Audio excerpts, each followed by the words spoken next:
Welcome to the Artist Interview Series. In this podcast, we'll feature interviews with the brightest musicians and music instructors from around the world.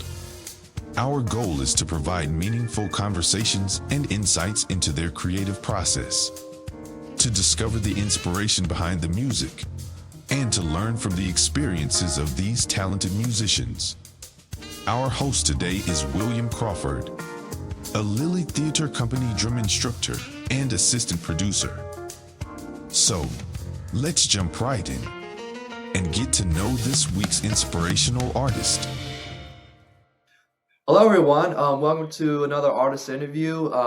We have our CEO, Robert Lilly's brother, on the call right now from Austin, Texas. His name is Robert Lilly, and he'll be our artist for today to do our interview. So, all right, Robert. So tell us where you're from. Well, first of all, I want to say peace and blessings to everyone out there who might be listening to this at some point in time. I was born in Harlem, New York City, and I was raised in the South Bronx, but I have bounced around somewhat from one state to another, so it's relative to me. But I consider my original context probably the most formative context for my development. That's New York City. Growing up there was a very fast-paced life, and even though I was a child when I left, I saw many things that children in other areas of the country might not have been as exposed to unless you come from a fast-paced environment like New York City, which I don't know if there's anything like New York City anywhere else, although I've not been anywhere else. That's cool. What was it like for you growing up there? Yeah, that's a really interesting question. My earliest memories were, innocuous memories. I remember staying with my grandmother and my father and my mother. As a child, I remember toys. I remember, just small things like learning how to get my shoe tied. But something transpired that really shaped or reshaped the narrative of my life. And it was the death of my mother. So I had a life before her passing, and I have a life after her passing that's marked in my time in New York City. Before she passed, I think we lived a fairly typical life. I had a mother at home who cooked and cleaned and told me to structure my room, according to her specifications, put my toys away, make my bed. She protected me from the dangers outside the home. So there was some degree of, there was a barrier between the world and myself because of her presence and my siblings' life. And then after her passing, when I would say, my memory is vague, but it's between the years of 7 and 9, she passed as a result of complications with her kidneys. And my life changed. My father was always present in the home.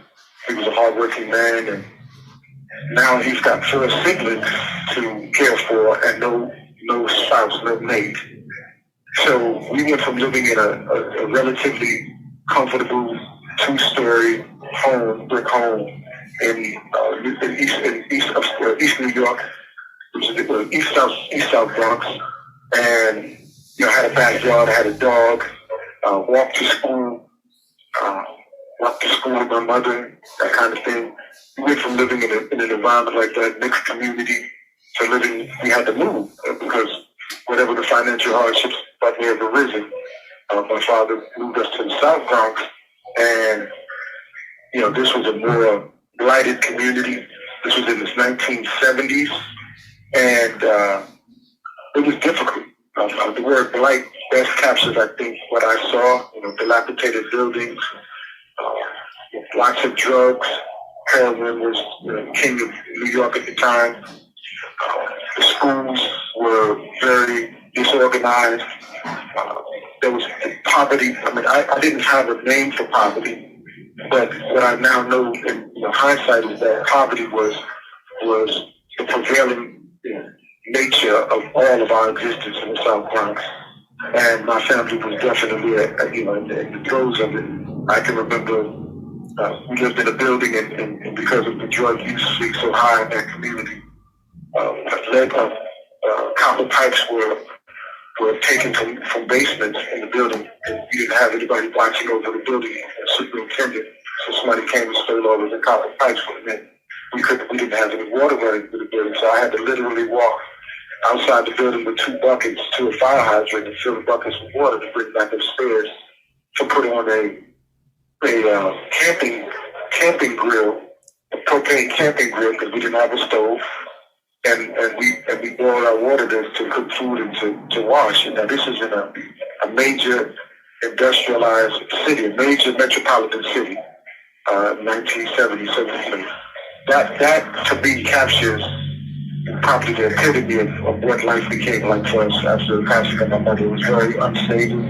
Our father had to make a lot of concessions and adjustments. Some we don't even really understand, because I didn't always know how to ask the right questions before he passed away to get more understanding about the challenges he faced, as a single father. The gangs, we didn't have gangs, we didn't call them gangs, but they were crews or cliques, posses, and neighborhoods. New York was very racially divided, so we had Italian neighborhoods, Jewish neighborhoods. The blacks and Puerto Ricans usually lived together, but that still didn't mean we coexisted, in a healthy way. So we had to learn how to navigate all of those spaces, which neighborhoods we couldn't go to, for fear you might lose your life if you got caught in the wrong space or attacked. And I could go on, but if anybody wanted to learn or just get a bit more, when I try to tell people about this, I tell them Google an image of New York City in the South Bronx in the 1970s, and you'll see what I'm talking about. I mean, it was unlike anything I've ever seen since, and I hope never to experience. I hope no one ever has to in this country experience anything like that again. Although I do know that there's some very impoverished places throughout our states. Yeah, that seems like a hard life. I took a class last semester about hip hop, and they basically they were talking about how it was formed in the Bronx, and I definitely know back then, the 70s and 80s, there were gangs and people fighting and just drugs and all that stuff. So how does I know you're big into hip hop and you're write poetry and rapping. How does hip hop influence you? Oh, wow, that's a good question. Well, first of all, I consider myself a child of the hip hop generation. I remember the first time I saw somebody breakdancing on the corner of the same neighborhood that I was just describing, and I didn't get the name of the street, but the street was Digby Avenue, and this was in the South Bronx. I went to the corner store, and I remember turning the block, and I saw some cardboard on the floor, some cardboard boxes on the ground. And I saw these kids, a little older than I was, actually sitting on their heads. And I remember having this weirdest of reactions to it, like, what in the world is this? I had never seen anything remotely resembling what they were doing with their bodies on the concrete floor in the middle of the city. So I got exposed to hip hop only through breakdancing in New York City. It wouldn't be until I left New York in the 80s, early 80s, and I'm now residing in California, that I started tuning into this music coming through the radio. And one of the first artists I heard was actually not even a New York artist, although Sugar Hill Gang, of course, we heard that. But I heard another artist in California called Toddy T out of Compton, and his message was just as powerful as the message that the Sugar Hill Gang put out. And he was talking about the same issues, only in a different context in California. He was talking about Chief Gates and the Batarangs. So, this music came out capturing the images that were dominant in our community. Like the Sugar Hill Gang talks about broken glass everywhere, people pissing in the streets, they just don't care. That kind of message was exactly what we were experiencing. And it was like this music gave us a chance to not only just complain about what we were seeing, but in some way not even probably fully understanding what the word protest meant. It gave us a voice to protest it. And later on, as I intuitively captured that ability, for what hip hop could allow me to do with my words, I started crafting my own messages to articulate my own angst about the things I was experiencing now that I was becoming more conscious of the world around me. So the hip hop for me has always been a music of protest, although now today, there are many iterations of it, and the popular versions of it are not anywhere consistent with what I believe, it started as it started. But I believe it started as. But I believe the music is a vehicle for the most marginalized people to express themselves. And so I remember one time in prison, listening to a station on the radio called Afro Pop, and I loved this station because they would talk about, they covered artists, hip hop artists from all over the world, and I'm listening to rap. Now I'm a kid from New York City, and I'm listening to rap now all over the world. Israeli rappers, Palestinian rappers, German rappers, Ukrainian rappers. I mean, just people all over the world expressing themselves with rap. I didn't even understand what they were saying, but I understood the spirit of what they were saying. It was just amazing to know that I'm a part of it. I'm a part of that expression. I'm a part of that history. I think it's just amazing, and I'm still a part of it, even though I'm a much older person today. I still consider this culture, this art form, very, very much germane to who I am as a human being. Yeah, I love the information that you put out with hip hop, and I definitely respect the genre very much. So, I know you started a nonprofit. If you want to tell us about that. Okay, yeah, that's great. I'll just say that the idea for this work that I began, which still is a part of my life, although the work does not exist in the same form that it originated in, but it still resonates. It still has an echo effect in society, because anything we do in this world, just like, you all know in music, you hit a string and you make a tap on an instrument, and it reverberates, right? It creates a vibration. Well, the work that you did then still is vibrating in the world. And so I'm no longer, as demoralized as I once was, because it didn't last like I had hoped it would in the form that it originated in. But suffice that to say, I was in prison. I was reading books about historical change agents, men and women who sought justice in our society. This long train of freedom fighters and this long train of people who believed in the ideal of liberty and wanted the full expression of that for all human beings in our society. I'm reading about these people and studying their words, and they were shaping the way I began to see myself and see my connection to society and see my connection to this people called African American people and Black people, and to this idea called America. And I'm when I'm in prison, I as a young person, I had this notion that I wasn't a part of society, that I had been rejected. And so now I'm reconsidering that. I realized that the world that I just described in New York City and the South Bronx, it was created by decisions or the lack of decisions made by people in authority. And my life was circumscribed by those decisions. I'm a part of society by default when I don't make an investment. And so here it was, I'm in prison and I'm thinking, well, what am I going to do? I'm trying to envision a world for myself, a place for myself in the world when the doors open up. And so, the idea comes to me, I want to be like these people I'm reading about. I want to do something meaningful. Of course, my ideas sometimes were stereotypical because, we read these books, a lot of the books that I was first reading highlighted one character and glorified him. So a lot of my original ideas about leadership were very masculine and very rigid in terms of ideology, but it was the seedbed for what became this notion that I could go home and I could actually engage with society and I could do something meaningful. And so I went home and I wanted to work with men and women who had come out of prison. That proved far too complicated. The competition from the world and its attractions proved too difficult for me to surmount, to bring them together or bring them to me. So I stumbled upon this idea. Well, it wasn't actually stumbled upon. I remember the book I read by Barry Lozoff called We're All Doing Time. He was a prison.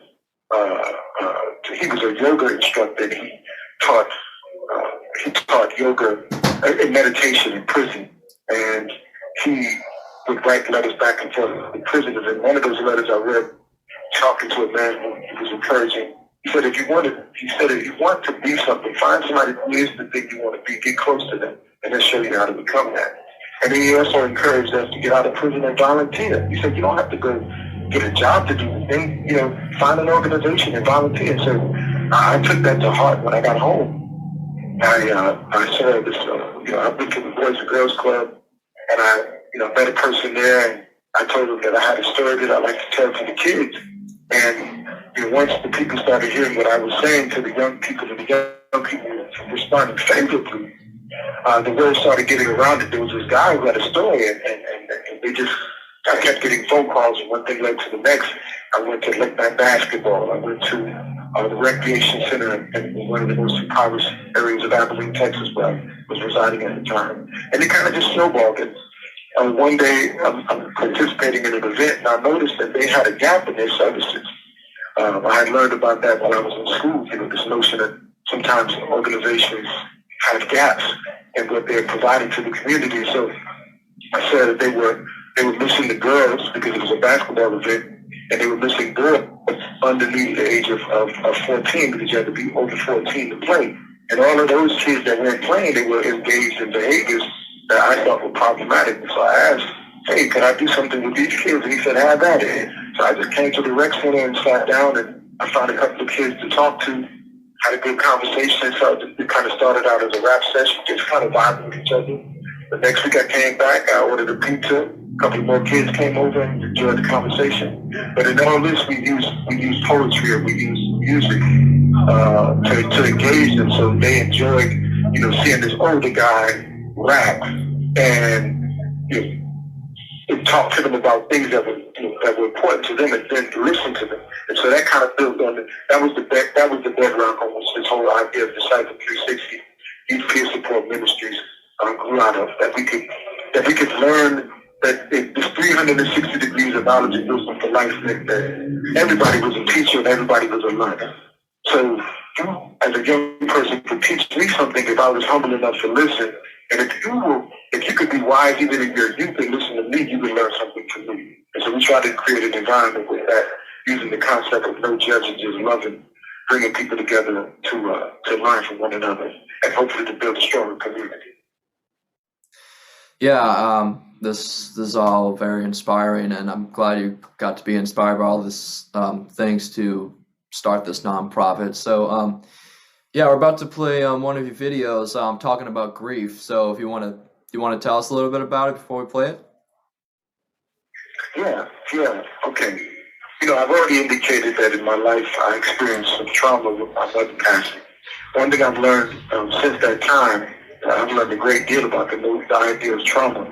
I've learned that oftentimes trauma can be compounded. You have one event that transpires, and then another one occurs, and if it's not processed, if you don't approach it with some kind of resolving methodology, then you have this compounded trauma. And what for me occurred was exactly that. My mother died, and then my father had to leave me with other people so he could reassemble what he could make for us as a home.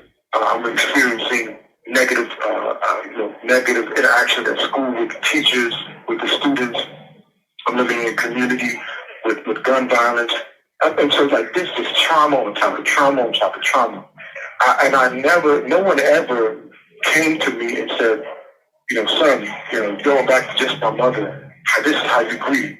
So never having learned how to grieve, never learning that there was a process through which one could go. And it's not linear, and sometimes there's regression and sometimes there's progress. But never having learned that, I could never put to rest or make peace with the things that had occurred in my life. And part of it also included being in prison and having relationships that I came to form that were meaningful, and then being separated from those people by my release. It's it's almost similar to going back in history and reading about the slaves in this country and how families were torn apart when men and women were placed on the slave block, and they were displayed like cattle and sold to the highest bidder. And the mothers were torn from children, husbands were torn from wives. These are some of the same emotions I've felt over the years as a result of being placed in prison and even leaving prison, leaving behind the people I loved, and also, being separated far from the people I loved by being sent to a faraway rural community with no one, that I knew, that I grew up with, and then having to make a life for myself for how many years I would be there. So yeah, grieving and learning how to walk through those feelings has been, I think, an important part of healing for me, because I used to say, and this is a saying I came up with as a result of continued chronic relapse, I asked myself, why do I keep going to the crack house to get counseling? Because that's what I felt like I was doing. I'd have these episodes and I'd go in there and use drugs, and I'm dumping all my feelings on somebody that doesn't even really have an answer for me. And then it came to me one day, I call it like a spiritual download. You're going to the crack house because you're not going anywhere else. When you're well, when you're not using, you're not going anywhere else to seek the healing that you need. And so that's what I had to actively do. And it's taken more adversity for that realization to happen. But I'm now today quite aware of what steps one needs to take in order to get better. So a little bit of that video is going to be talking about some of those experiences that I just kind of cursorily talked about just a minute ago. Well, I'm grateful you got this explanation. So, yes, we're going to show this video right now. Hopefully y'all enjoy.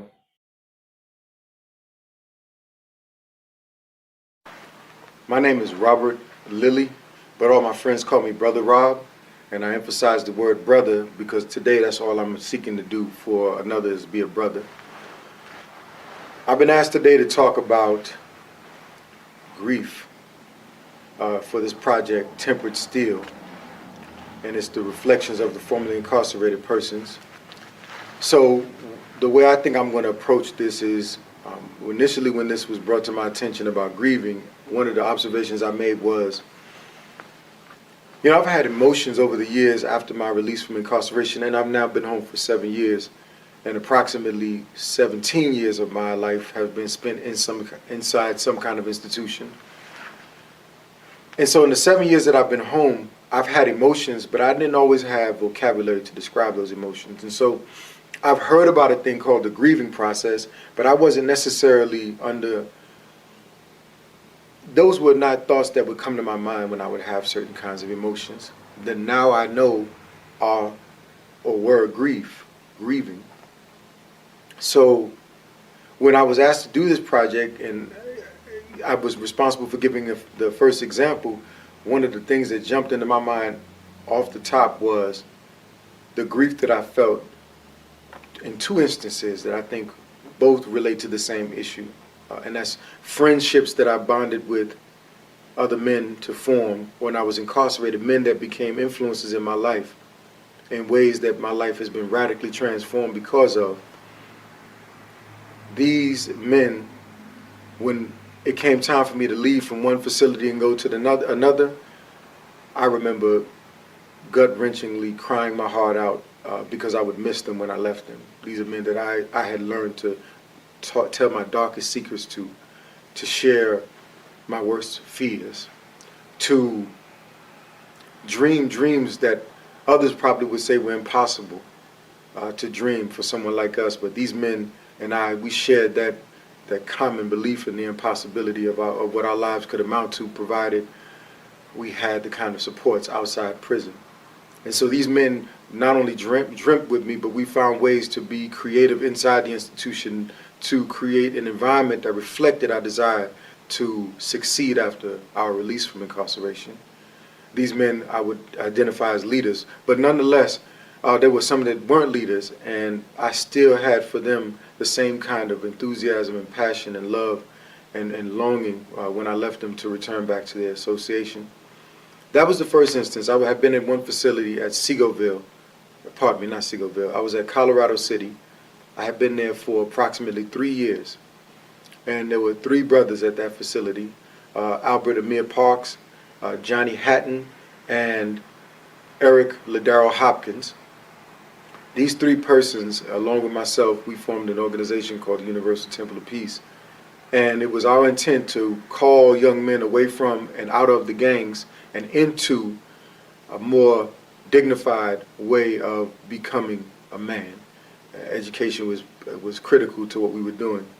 And the bond that we formed with one another to do this work, I don't think we could have succeeded as we did with that kind of love and enthusiasm for the work and love for one another. And so leaving these men was truly a hard thing because I was afraid. Where was I going? Into what? And would I find men like this ever again? That was my biggest concern. So when I left, I did find others that I could find love for, and I found others that I wanted to keep in contact with. Unfortunately, many of the others that I came across after leaving that facility, we haven't kept in contact, but those men we did. And so when it came time for me to be released from imprisonment, not just go to another facility, I remember being here in the community and grateful for all the wonderful things that are now coming to my life in terms of freedom and liberty to dress as I wished, to go where I wished, to eat what I wished. Beautiful things that we dream of and we want so much when we're incarcerated, along with having relationships and achieving some certain personal goals. But my heart was always heavy and still is because I found the most wonderful fellowship with those brothers when I was incarcerated. And although I say this with a bit of caution and hesitation, I have wonderful people in my life today that I love dearly. It's not the same. I would equate it to like going to war with somebody, or I have had female intimacy relationships, and usually it's not until after that first serious tiff or fight that we have that you start realizing how much that person means to you, or that person stands by your side when you go through a tragedy or a loss. That relationship becomes that much more qualitatively supportive and profound. Same thing with men. I think I have not been to war, but I've been one who ran as a gang member in the streets and had loyalty for the brotherhood that we bonded and formed in the streets. But I learned later that that was false because we were doing things without knowledge. These men that I learned to love in the way that I loved them, they were special. And leaving them was never an option. Physically, I may have had to leave them, but emotionally and psychologically and spiritually, I was still there with them in that prison, and I wanted them to have what I have out here, and that's the opportunity to realize what God has given us to become all that we can with this life that we have. And so, because I was the first one out, and many of them, I think the next one to come home would be 7 years, well actually would be about 3 years. This is another gentleman, but he wasn't part of our close circle, but because he reached out to me when he was inside, I found a love for him and decided to support him. So I continued to write him. And he came home, but he was a part of our group, but not as intimately interwoven into it. And so some of the others, it took them more than several years to come home. And just waiting for them to come home, hoping that they would get parole. All of that process opens up, I think, the same feelings of loss and discomfort in a relationship that one would have when you feel like something is not in your possession that you yearn to have. I wanted those men home, and I want them home with me now, because I believe that the same energy and enthusiasm we had for the cause that we stood for while we were incarcerated, if that energy were released into the community, and I use that word with the most sincerest intention, released. If we could release that energy, that dynamism, man, I think we could shake up the world. So I've stayed with them. I've been walking with them despite my distance from them, because I realized that they have made my life that much better because of knowing them. So in that way, that's been a great experience with grief. A third example that I gave was One day I was flipping through some family photo albums, and I had this, it was a annoying awareness that gradually wrapped its arms around me and held me as I'm flipping from page to page in this photo album. I'm looking at all my family and I'm watching the years go by, and my picture is nowhere in sight. I have very few images of myself as a young man with my family, because for the most part of my teens and 20s and some of my 30s, I was incarcerated. Mind you, it was an installment plan incarceration. I would get out and I would come home. I would come home and only return to the same behaviors and then return back to prison. And so as I'm looking at my family album, I noticed that I'm not even there. And that, I think, also could be properly identified as an instance in which I experienced grief, because I realized how much loss has occurred in my life as a result of my being incarcerated. And I don't know if I can even convey to you what it's like to have someone who you identify as a family member who came from the same womb as you, and yet you don't even really have a relationship with them, or you don't know how to have a relationship with them. And even in some instances, when they touch you, it doesn't feel like the comforting touch of a loved one. It feels like the touch of a stranger. And you hate that feeling because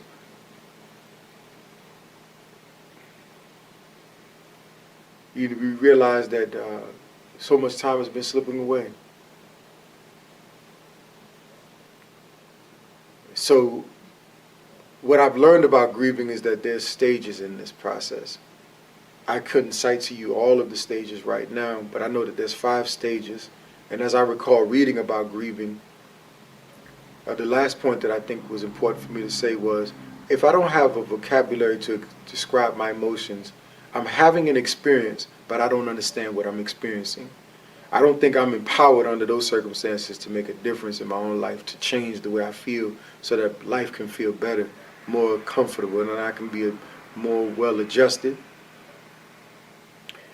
And even once I have a vocabulary to describe the feelings I possess, the next part then becomes, what is this experience? And how do I have it in such a way that I don't sabotage my victories or sabotage the progress that I've made? And so I think learning about grieving, and this is what made me enthused about the project, I think learning about grieving and understanding it and learning how the stages operate, and learning that they don't, sometimes you repeat stages, or you have to finish one cycle to go to the next cycle so that you can have closure. I think knowing that takes away some of the desperation that sometimes can creep up in my heart, and probably others, who feel like these bad times or these hard times or whatever this energy is, this negative energy I feel, like it won't stop, it won't go away. And so if it won't go away, then I've got to do something desperately to change it. And I think a lot of people return to behaviors that cause them to repeat their experiences with incarceration, recidivize. That's been my story. So my hope would be that through sharing the ideas that I'm sharing with you now, in some way you can get a glimpse into the window of what it is to live inside someone like my mind, my mind.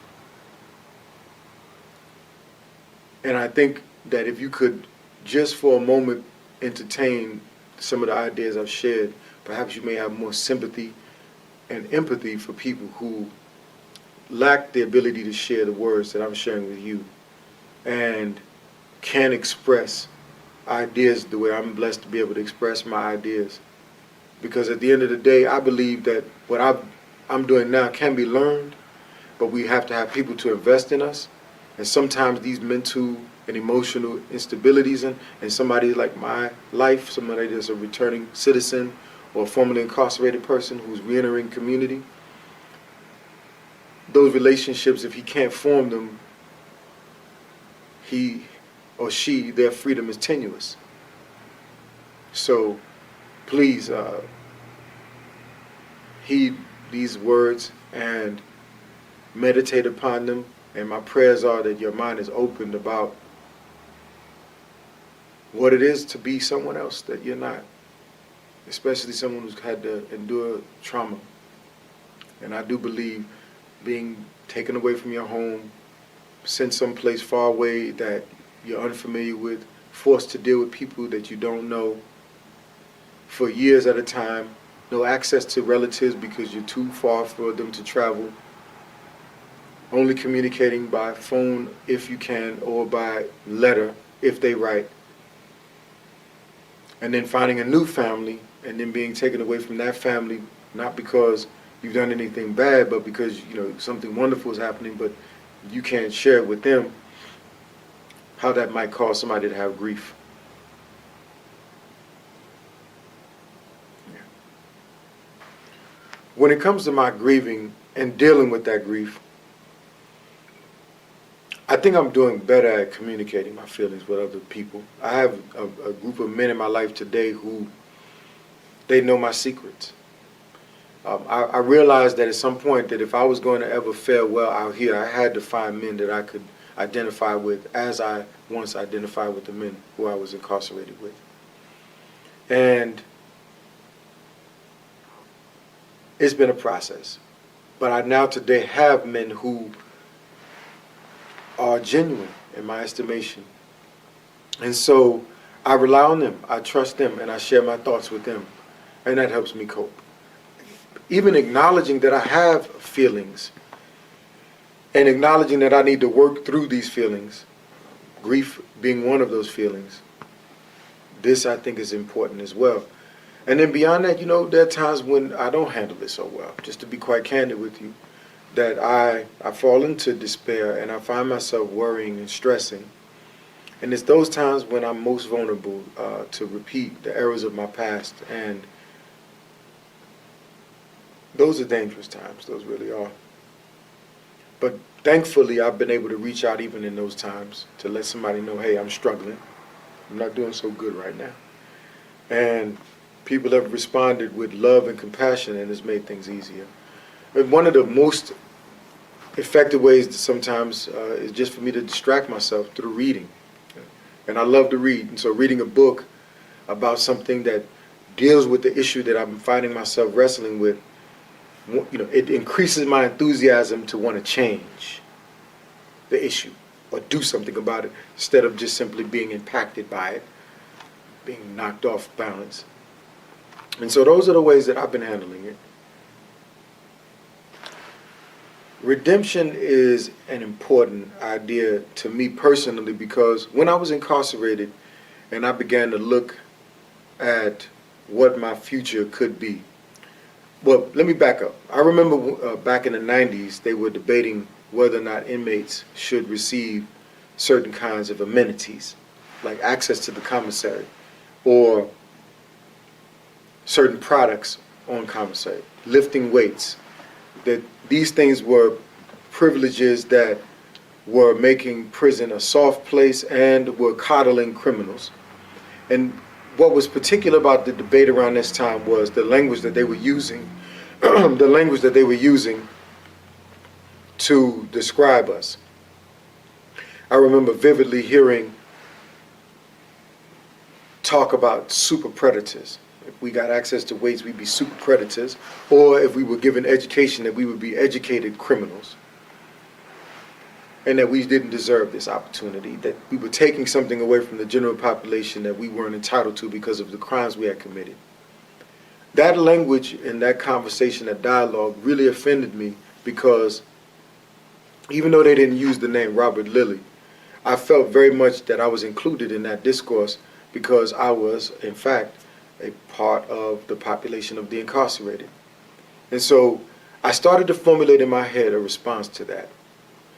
And what I concluded was that I had to learn ways in which to validate my own humanity. I had to count.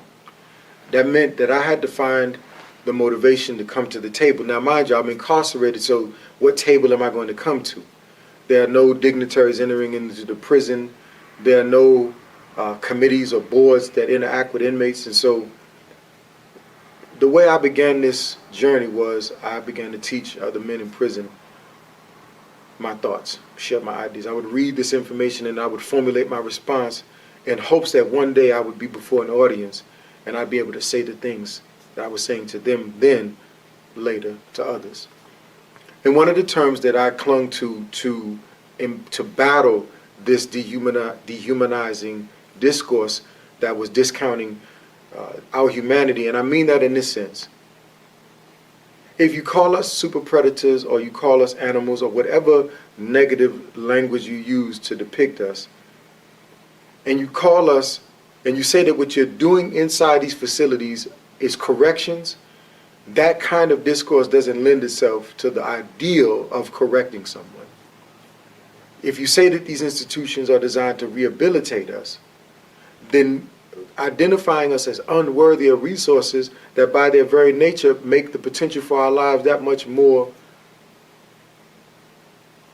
possible, then you almost cut us off at the knees before the race begins. And so I believe that we all deserve an opportunity to reclaim our humanity, to be redeemed. And I look at the word redemption from the perspective that a price has to be paid in order for a thing to be transacted. And so for me, having the leadership role that I had in prison, translating that into leadership in the community, I feel like I've got to use my life as a sacrifice to show other people what's real for other people that don't have the ability to do what I can do, to share ideas. And it has meant for me sacrificing time and energy that could very well be better spent to build up my life personally, but I feel like I would be shirking my responsibility to all the men that I had left behind and other people that represent this reality in our society today. And so redemption for me is about me reclaiming my humanity, sacrificing my time, my energy, and my talents to advocate for a cause that, in my humble opinion, is the issue of our century, mass incarceration. And more of us need to learn how to advocate for ourselves so that people can understand what this system is producing in our lives. To me, that is the redemption process. When we teach other people to reclaim their lives and to be spokespersons for others that can't speak for themselves.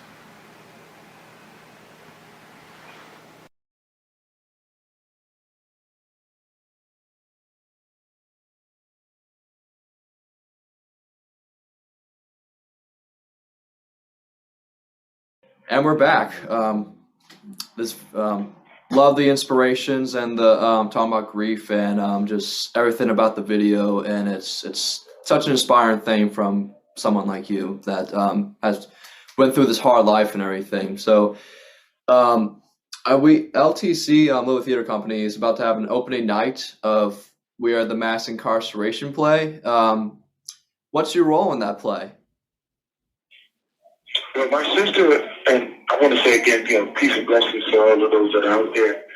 And I'm grateful for this opportunity to be of some service to the society that I am very much a part of, although I'm currently incarcerated. My role in this is that I have been tapped by my sister, who believes very much in my abilities as a writer, to create the voices of some characters who are experiencing the realities of incarceration and in some instances addiction, because often these go hand in hand, along with mental health challenges.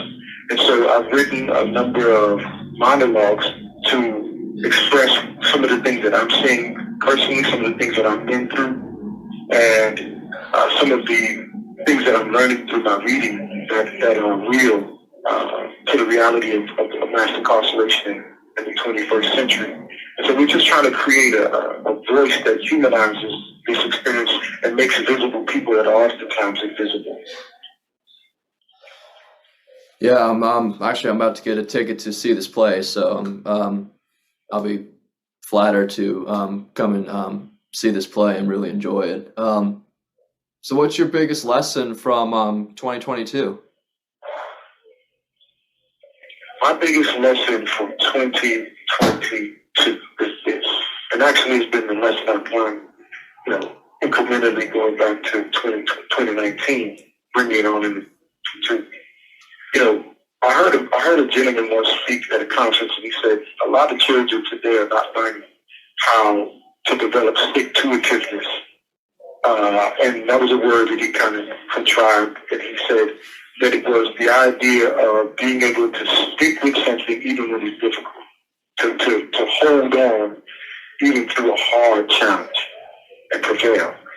I've talked about alcohol and drugs being a part of my story, and although I do identify myself as a person in long-term recovery from addiction and other behaviors that are not productive, I realize today that the drug and alcohol are not the problem. Part of the problems are systemic and societal, and part of the problems are internal and perceptional. And so, for me, the biggest lesson I've learned in 2022 is how to walk through the storms of life without falling apart. How to be able to, better manage and cope with the challenges that arise in life, because life is going to show up for every one of us. And, I had this fanciful notion at one time that I could get enough money or enough power or enough influence, and somehow I would avoid the challenges that every human being, by virtue of being on this earth, experiences. And that was a fanciful and erroneous notion. It's just not real, right? So I had to purge myself of that, and I had to replace those false ideas with more concrete, notions of what it means to walk on 2 feet in this world. And the big thing for me is community. Having community in my life, which is the antithesis of being a prisoner. A prisoner is isolated from the world, and community is what being in society is about. And so this opportunity to be a part of this play is about being a part of community, being heard. Prison tends to separate our voice, cut our voices off, silence our voices, and this opportunity, this play, this play gives me a chance to be heard and to give the voice to other people as well. Well, I'm glad that you learned a lot of things from 2022, and hopefully have a better year in 2023. So we're going to show another video, basically talking about your life. So if you want to explain a little bit about it before we show it. Yeah, like I was saying, this was during a time when I was in the throes of some upheaval in my life. My father, I believe, he had already passed, I think, at that time. And it wasn't just my father passing, it was a combination of poor decisions that I had accumulated over the course of time. Not being able to walk in the world as my true self, kind of having fear of rejection, fear of being, perceived as ineffective, being a loser. Many of these thoughts were dominating my mind at the time. In an unhealthy relationship with a person who also was an active user, but was trying to make what we thought, what we called love work, and it wasn't working. So this was a very, very difficult time in my life. I think it was the culmination of all of these bad decisions finally coming to a head. I found myself in legal trouble. I was currently in the process of being prosecuted for violation of the law for protective order in that relationship that was abusive, where I had become abusive. I'm proud to say that it was the reality of my time and that season of my life. And, the wheels had fallen off. The woman that I had been with for 6 years and thought that we were going to go forward with, and again, it was an unhealthy relationship, so I was really living in an illusion. But it was one I couldn't break free from. I had become codependent, we both were. And then on top of that, we got together again after getting out of jail, and she left. Things fell apart for me. I had a breakdown. And I got in my vehicle, and I decided to drive around, running from place to place to try to slake my conscience, put alcohol and drugs on top of my sorrow. Found myself up at my university and my alma mater, and there were students out there, and I wanted to engage with them, have a conversation with somebody, but they were afraid of me, and when I realized they were, I got back in my vehicle, but sadly someone had already called 911, and rightfully so. It was late at night, and here was this stranger to them on the campus. They didn't know, even though I did try to express to them I had been a student there, the reality is that they were within their rights to have me question what was I doing. So I decided I made a fatal decision that night. 30 seconds turned into a 30-year sentence. In a quick flash, I decided when the officer approached in their vehicle to drive by them, thinking erroneously that in a moment I would get to the corner and somehow they would leave me alone. That didn't happen. I proceeded to drive away at a high rate of speed, slowly, gradually, but picking up speed as we went on. And I made a series of unwise and reckless decisions that night that could have cost me far more than the 30 years sentence, and it could have done more harm than just a wrecked vehicle and even more ruined life with more legal troubles. But God didn't see it that way, but it didn't happen like that. I was allowed to go to the hospital after the wreck, and I walked away from the hospital. That evening, going into the next morning, which was kind of like late morning, going into the beginning of the early morning, I remember crying out to God, just saying, I'm not going to make it out here. When I was with this young lady, she was considered like my buffer between my own bad choices and the consequences. And so was I for her. And now without her, I felt very vulnerable and alone. And so I was at my wit's end. Thankfully, I had another friend at that time where I reached out to, and she had her father come and pick me up. And I remember expressing to them, they didn't know anything about what had transpired. I said to them, I'm not going to make it. I'm going to make it out here. I need to go somewhere. And within, I would say, an hour, this gentleman, his name is Mr. Miller, he was out making some kind of personal run, and he called me on my phone and told me to come outside. I went outside, and there was two young men who were engaging him, and he was telling me he wanted me to hear their message. But these two young men were from a ministry in another city, a ministry that fashions itself as a ministry for homeless people addicted to drugs. But I qualified. And so they invited me to come right then and there to their home in San Angelo, Texas. The ministry was called the Joshua 1-2 Fellowship. And at the time, I said I was going to go. They wanted me to come right now. They were really, they called it fishing. So they were out fishing. They were selling their product, which was banana bread and tamales. That's how the ministry supported itself. And so they were inviting me to come back because, when you come back to the house with somebody who, you found out there on the streets, it was a sign that the ministry was succeeding in its mission. But I told them I wanted to wait a day because I wanted to pack my belongings. I was still very materialistic. I love clothing. I love to dress. I had a few personal items still left in this world, and I wanted to gather them and bring them with me so I could at least present myself well when the time came. And so they looked at me, and I could tell they thought that he's not coming. I knew in my spirit, I said, I'm coming. Because I felt like I heard God telling me, you're safe to go there. And so I did. And for 8 months, I stayed at this home, making tamales, selling them at the front of a dollar store. It wasn't the prettiest place. It was very difficult. There were a lot of troubles. It wasn't the perfect experience. It wasn't a clean, immaculate ministry, but it was literally for me, it was the last house on the block. And when I got there, they helped me. I had a place to live, and I had a place to think and kind of recalibrate what was I doing. And I think, I don't think, I know for a fact, that's the place where I can truly say for me, I allowed Jesus to come into my life for the first time ever in my life.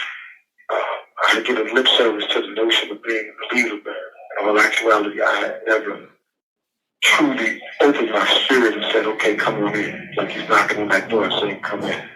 And I said, okay. And that began this journey, this new journey. It wasn't clean. It was still sloppy.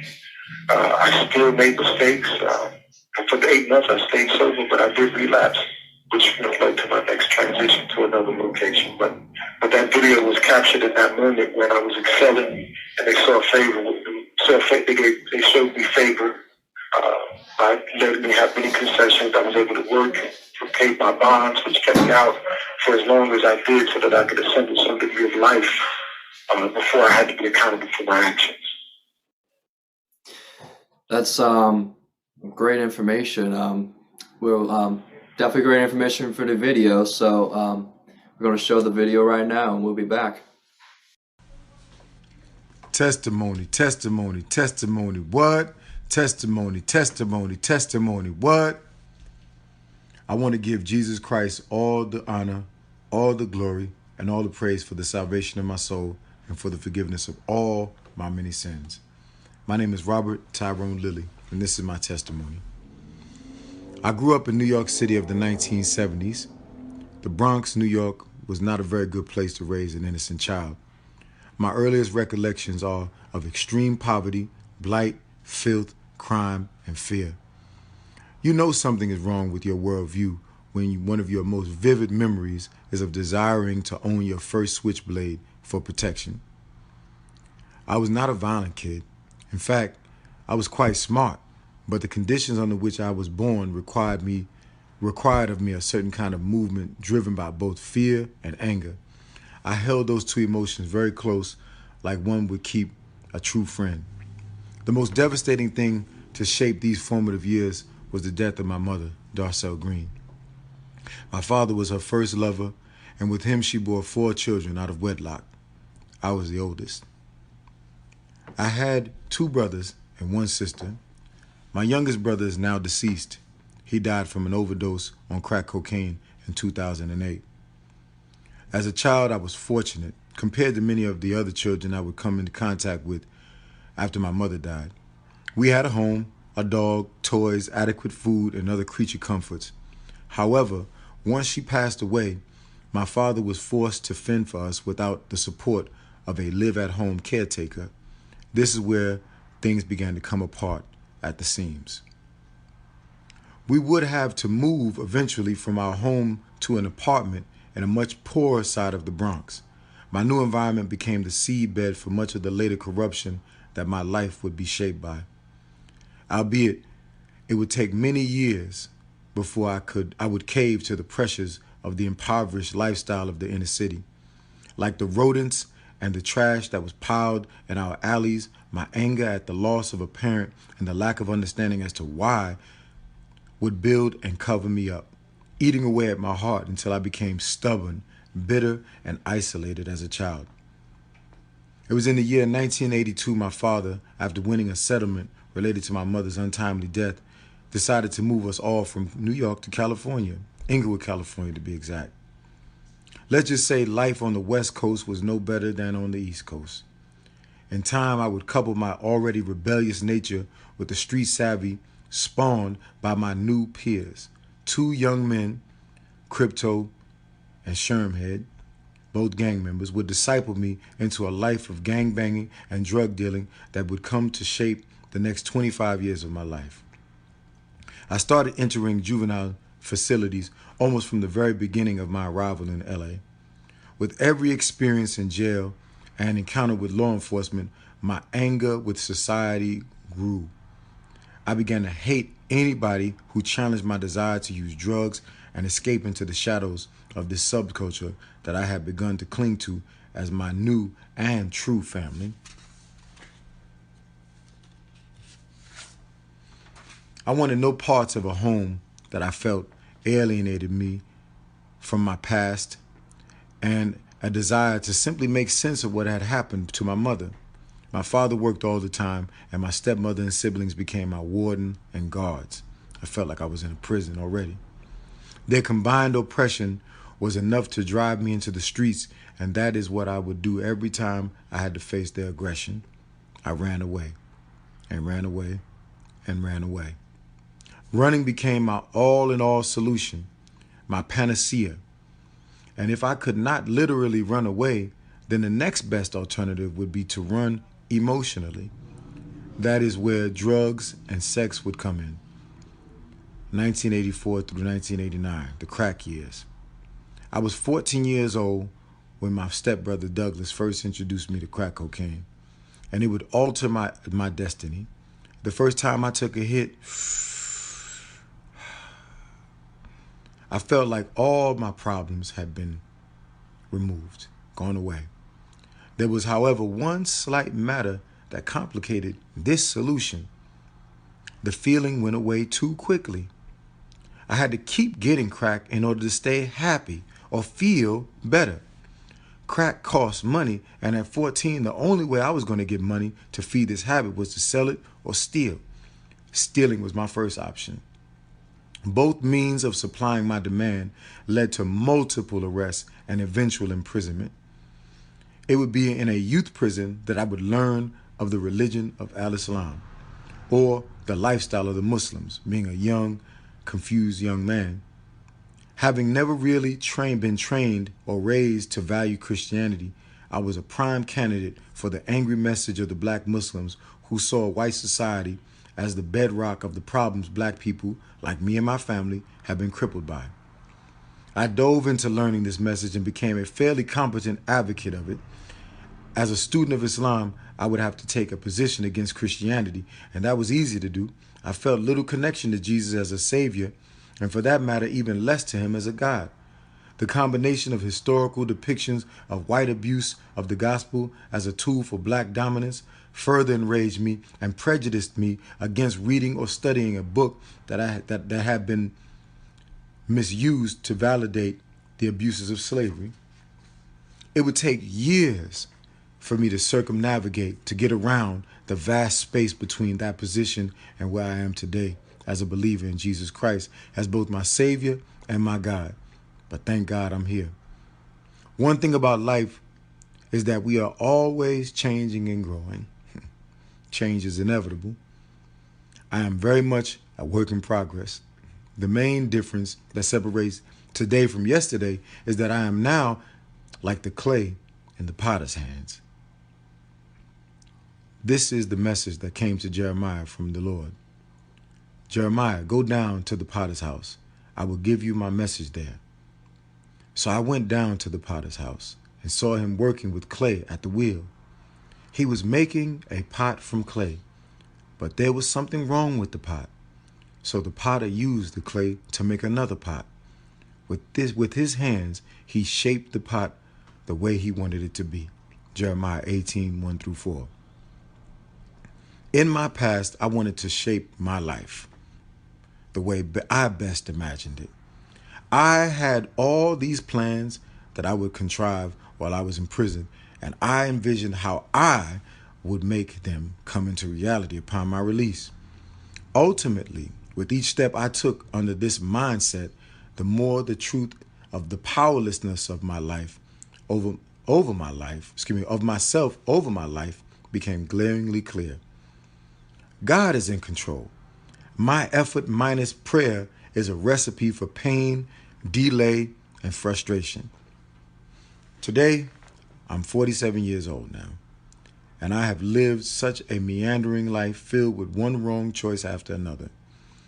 This winding path, no matter its shape, is always overseen by an amazing creator who loves us and wants the best for his children and takes that meandering path and designs his plans by it with each line.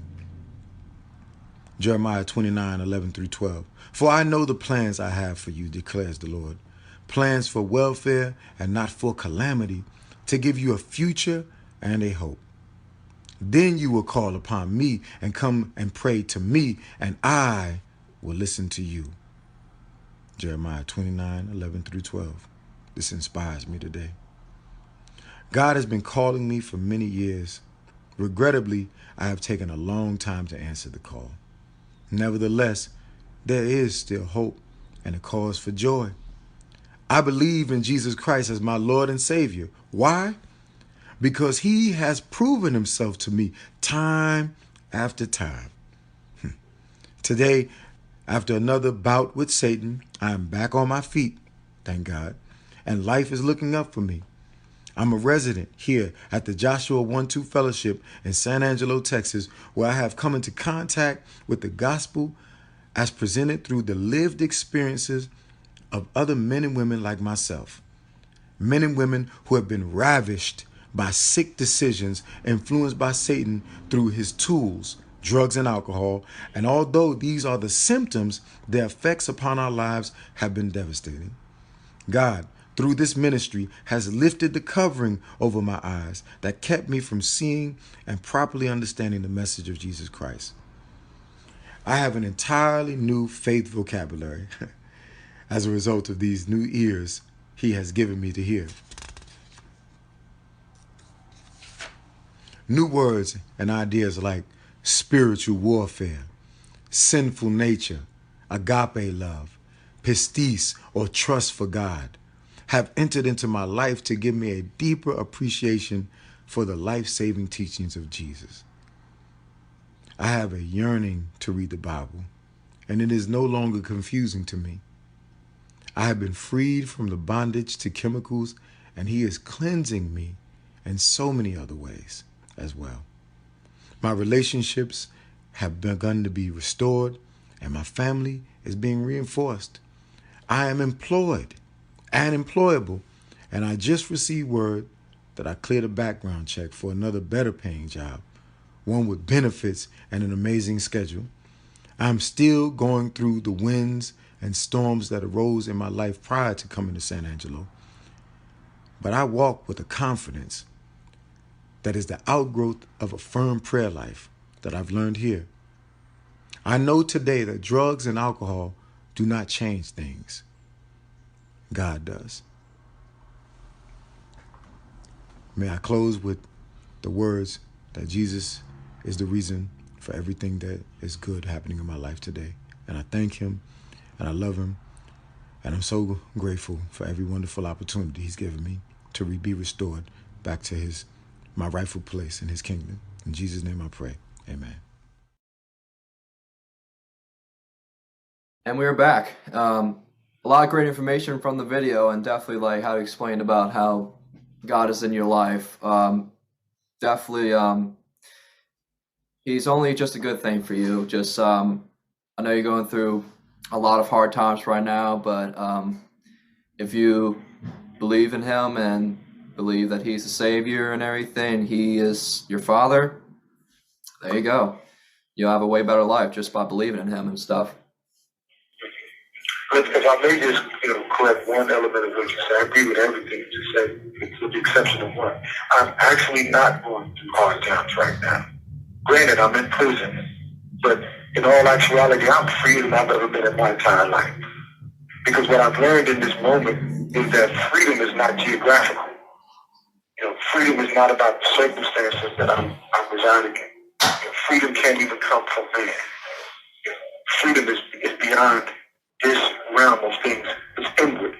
And when I learned that there's a life in me that wants to thrive, it doesn't need the optimum circumstances for it to have it's meant to be manifest.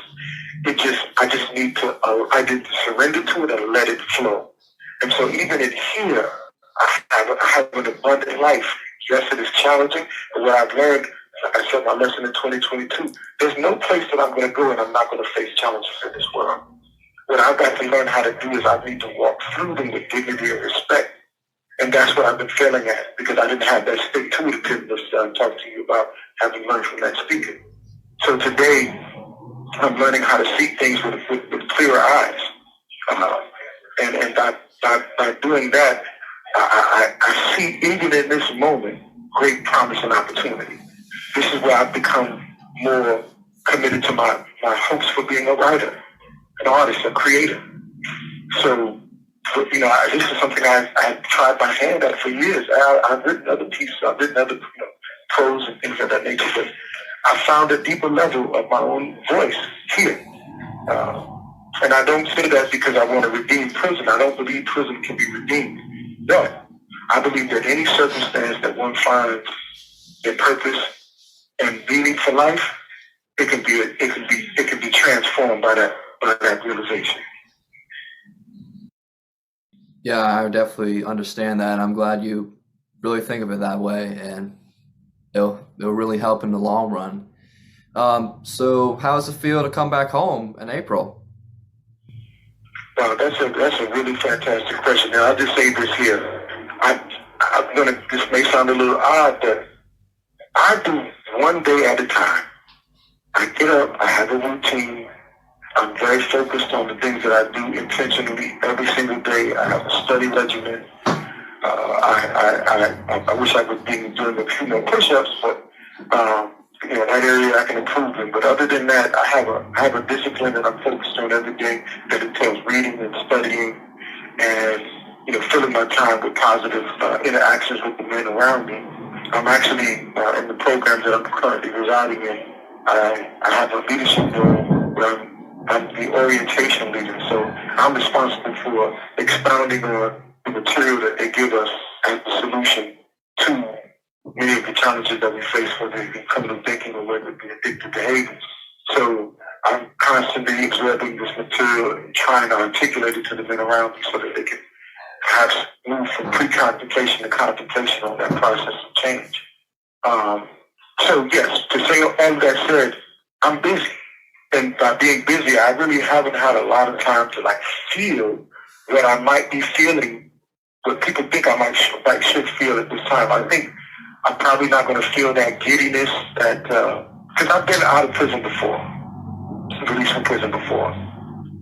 The way I'm feeling about things right now is I feel like when that door opens up, I'm going to step back into the life that I had before I came here, which was sort of aside from the difficulties I described that led up to my challenges, I had begun down a road where I was rebuilding the Robert that was the founder of the nonprofit Disciples 360 Peer Support Ministries, right? I had begun to build a relationship with people in my community that gave me a sense of self-esteem and meaning, right?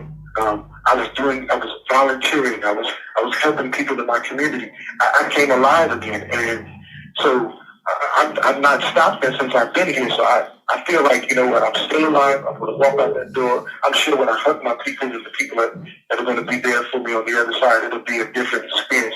And I can't feel that just yet. I guess that's what I'm trying to say. It's not exactly real to me until I walk on the other side of this door. And then I think one other thing I want to say about that is this. I think part of why I'm feeling the way I'm feeling, which is, somewhat, if I could give a word to it, I would say I'm feeling grounded. And the reason I'm feeling grounded is because I've learned a lot about how this reality called prison and criminal justice and corrections, how that circumscribes an individual's life. As I said to you before, I've got a 30-year sentence. I completed 3 years of that sentence before making parole, 3.5 years of that sentence. I'll have 4 years when I'm released. That means that I'll have 26 years left on parole.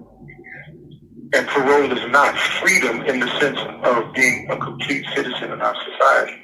So I realize that there's so much work still to be done to right the wrongs that I believe are inherent in our policies as it concerns persons who are being punished for quote-unquote criminal behavior. So yeah, I have a practical outlook on the future. I'm not daunted by anything. I'm not feeling hopeless. I feel very committed to the idea that we've got a lot of work to do, and I want to be a part of that work. I want to beat the drum. I want to rally the people. I want to raise the cry, and I want to bring more attention to what's happening because I don't believe this is right. I don't believe what's going on is right. That's great stuff that you're giving to us and everything, and definitely just great words from you and everything. So going back to hip hop, I know you're a rap artist, well, kind of like a half rap artist. Is there anything you like to rap for us? Okay, so what you're asking for me is, you want me to share some of my skill set. That's what that is. Okay. All right. So I love to share one of my pieces that I've written. It's a piece that you'll get the meaning of it as it relates to everything we've talked about. I think it captures best, the commentary that I've given you thus far. It doesn't necessarily have a title. It's just an ongoing statement, and I want you to pay heed to it as you hear the words. What's the answer to this question? On actual facts, no guessing. The lesson is to use your head. And you're laying it, but did you make this bed? Who made the ghetto? Who built it up? Who prepared this meal we sit and sell? Willie Lynch, they said divide and conquer, like Frankenstein. They created a monster. 500 billion is our spending power. But somehow or other we don't have no power. Loyalty, who knows the meaning of this? Why does ignorance still mean bliss? I challenge you, discard your complacency. Let's mobilize and start our own agency. Blacks must do for self. He said it to the day I don't regret it. And the struggle I'm the better get to where I'm ready. Call me Jack in the Beanstalk. I'm trying to wake the giant if I walk and I talk. I'm from New York. Black folks still want to compromise, but anything less than redress is like suicide. And we fought for revolution and restitution. So the solution ain't inclusion. I want my piece of the pie here on this earth and not the sweet by and by. But that don't mean I don't believe this in the sky. I just believe we've been denied. So, based on that perception, when he kept another line, last on the food chain, last in line, last to employment. Maybe that's why we behind. Maybe that's why we be so damn far behind. Man, that's one and only. Yeah, I definitely I played with Dar, and like she rapped a little bit of stuff, and you were writing stuff about her, and then she got that from you. That is awesome, man. Yeah, probably. Yeah, she did a fantastic job. She really did. Catching the cadence and all of that. I could be much more expressive when I'm face to face, but I'll tell you this here. I love this art form. I love words. To me, words are like colors to a painter. The more words that we acquire, the more elaborate the images that we can create. And so I try to create with my words images that can, appeal to the hearts and minds of the humanity of the people that I want to touch. This piece that I just shared with you is an expression of the things that have disturbed me over the years. It's not an expression of the totality of where I'm at this moment, but it is a part of my journey. And so my hope is that as time progresses and I begin through my sister to get connected to people who value, this expression, that I might even have now more time to add something to this world in terms of my creativity and my art through the use of rap and hip hop. Because before I leave this world, I want this world to know I was here. That would be my greatest offering, to leave something that others might be able to say, I learned something through him. He was here. Robert Lilly was here. And, this was his story. It's not the story of everyone, but it's my story. And I want to tell that story because I think that story is important. And I also think that story is there's so many other stories that are like it. And the only thing that makes Robert different from so many other people like him in this condition is that he has the blessing of the words. Not everyone has these words they can say. And so that's my offering to the world. Yeah, that's like once again, God made us different human beings and stuff, and we have our own significant appreciation of ourselves, and everybody should be appreciative of what individuals do. So yeah, that's great stuff. So we're going to the last question. So what are some parting words you would like to leave our listeners with? I would say, let's not make the same mistakes that we made in the past as a people. And when I say as a people, I'm not talking about one group of people. I'm talking about all of us as people. I think we need to re-examine what it means to be a loving human being. I think we need to expand the notion of what love can embrace. And I think we need to work more diligently to bring folk into conversations, difficult conversations about difficult subjects, like racism, that I think we need to become more adept and skilled at trying to include others in these conversations instead of the typical suspects, so to speak, no pun intended. And my hope is that we can begin to make some headway in rectifying some of the ills that I'm witnessing on this side here. Some of the lack of humanity. Just recently, Tyree Nichols, you're going to probably see that video tonight. That's a classic expression of the thing I've seen all my life. That someone can be so callous. And what's interesting about this incident is that the officers are black. But it doesn't matter, because what they've imbibed is a notion that there are people or persons, i.e. black males in particular, who can be qualified by this idea of criminality, and once that label has been imposed on them, their lives are acceptable. They're almost human waste, and we can just step upon them and throw them away. And in this instance, this boy's life was literally thrown away. I've seen that all my life. I've yelled from the top of my lungs trying to bring attention to it.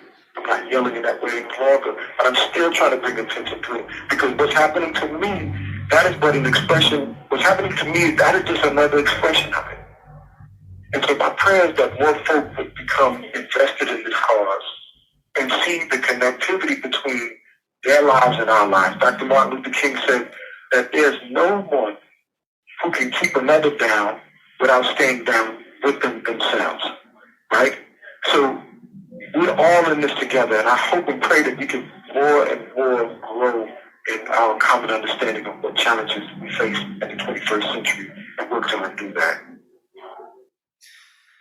That's wonderful words, and I'll definitely take that to heart. So, Robert, thank you so much for being part of this interview and taking your time to be part of the interview and being the artist for today. And you're just very inspiring and incredible person, and hope everything goes well with you. And God bless, man.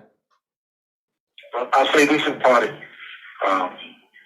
I'm a reflection of all the lights that have been shown into my life. So what I am today is because of all the people that didn't give up on me. This is what gives me the hope to keep loving and keep trying. I literally have been loved back to life. My sister and so many other people, including you, man, by giving me a vehicle to express myself. So thank you, and thank all of you that are part of the LTC. God bless you. Peace and blessings, as we say. We came in peace and we leave in peace. Thank you. Thank you. I really appreciate it. So we'll see you next time.